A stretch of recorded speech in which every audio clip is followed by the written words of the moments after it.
Coach, nabawi na yung women's basketball crown. With you again as coach, your thoughts? Amazing game, amazing game.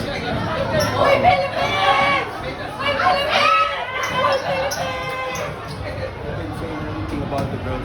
I'm so proud of them. They gave it all. I'd like to thank also Thailand for playing a good game today.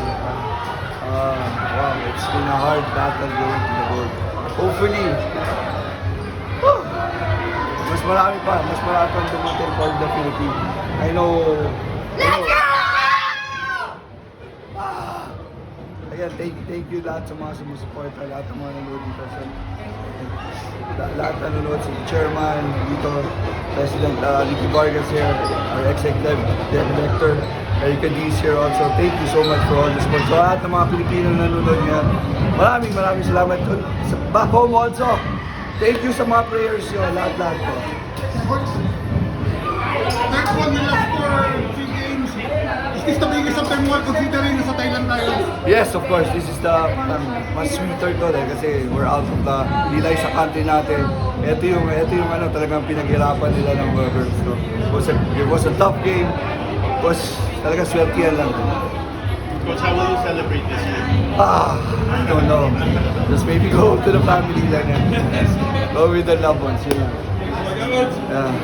Anymore? Coach, hindi medyo the tournament, siyempre na-apekto kayo sa utility. But you know, you were able to overcome that. Pati yung opening game, hindi ka na kayo doon. Yeah, siguro yun yung bakit mas sweet tong tournament na to.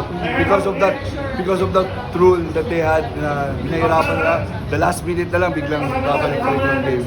So, just happy, but you know that we had the game plan good. So, sarap lang ng feeling. Thank you so much again. Coach, namamang kayo ng medyo malaki ng third quarter pero ayaw din bumigay ng kalaban. Yung sinabi sa player. Sabi ko, just calm down.